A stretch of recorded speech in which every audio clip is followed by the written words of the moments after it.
మీ అందరికీ ఒక రోజు మీట్ పెట్టాలి మేడం, గ్యారెంటీ వచ్చి విజువల్స్ తీసుకుని వెళ్ళి జనాలకు చెప్పండి ఇది మన ఊరికి వచ్చింది చూపించాలా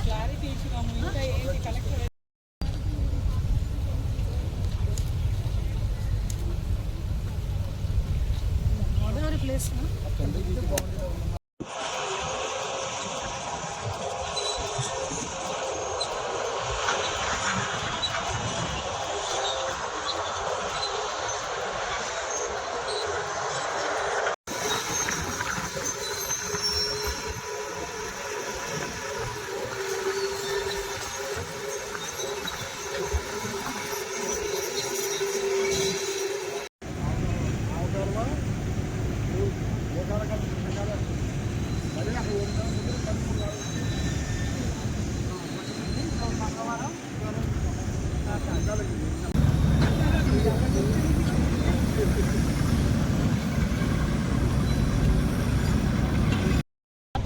పర్మనెంట్గా ఉండేటట్టుగా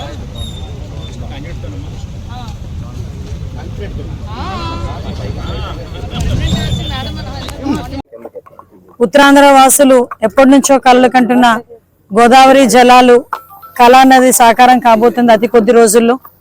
ఈరోజు ఇక్కడే మీరందరూ కూడా చూస్తున్నారు. దగ్గర ఈ కెనాల్ పనులు కూడా ఎలా జరుగుతున్నాయో, లెఫ్ట్ మెయిన్ కెనాల్ సంబంధించిన పనులు కూడా ఎలా జరుగుతున్నాయో మీరందరూ కూడా చూసారు. ఇక్కడ అతి త్వరలోనే గౌరవ ముఖ్యమంత్రి గారు ఇక్కడికి ఉత్తరాంధ్రకి గోదావరి జలాలు తీసుకురావాలి, గోదావరి నీళ్లు ఇవ్వాలి, అది కంపల్సరీగా జరగాలి అని ఒక దృఢ నిశ్చయంతో పనులు వేగవంతం చేయటమే కాదు, ఆ పనులకి ఈరోజు సార్థకత చేకూరి ఓవరాల్ గా ఇక్కడ నీళ్లు తీసుకొచ్చే కార్యక్రమాన్ని కూడా మనం అందరం కూడా ఈరోజు శ్రీకారం చుట్టుకుంటున్నాం. దీనిలో భాగంగానే ఇక్కడున్న రైతాంగం సూపర్ ఎల్నినో ఎలాంటి పరిస్థితులు ఉన్నాయి మనందరికీ కూడా తెలుసు. ఎల్నినోలోనే పరిస్థితులు మనం గడ్డు పరిస్థితులు ఎదుర్కొనే పరిస్థితుల్లో సూపర్ ఎల్నినో పరిస్థితులు ఈ రోజు మనం ఎదుర్కోబోతున్న సందర్భం. అలాంటి సందర్భంలో ఈ రోజు రైతాంగాన్ని అందరికీ కూడా ఊరట కలిగించే విధంగా గోదావరి జలాలను తీసుకొచ్చి ఈ రోజు ఇక్కడున్న పంట పొలాలకి కూడా వాటర్ ఇచ్చే పరిస్థితిలో ఇటు తాండవాకి గాని, ఇటు వరాహకి గాని, శారదా నదికి గాని ఇటు వాటర్ ఇచ్చే పరిస్థితి సుమారుగా చూసుకుంటే దగ్గర ఒక పాయకరావుపేట నియోజకవర్గంలోనే 25,000 ఎకరాలకి 3 మండలాల్లో 25,000 ఎకరాలు, కోటవరెట్లో ఇంకో 10,000 ఎకరాలు అంటే దగ్గర 35,000 ఎకరాల ఆయకట్టుకి ఈ రోజు నీళ్ళు ఇచ్చే కార్యక్రమానికి కూడా మనందరం కూడా శ్రీకారం చుట్టుకునే పరిస్థితి.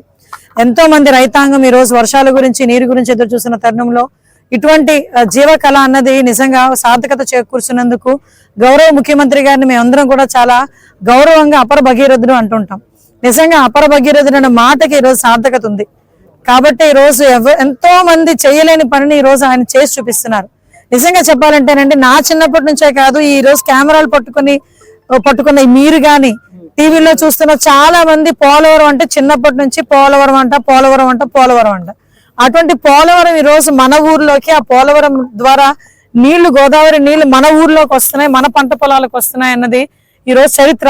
మన రేపొద్దు భావి తరాల వాళ్ళకి కూడా చెప్పుకునే దానికి ఒక మంచి తరుణం కింద భావించుకోవాలి. నేను ఒకటే విజ్ఞప్తి చేస్తున్నా, ఇక్కడ ఉత్తరాంధ్ర ప్రజలందరూ కూడా ఈ గోదావరి జలాలకి ఆహ్వానం పలకాలి.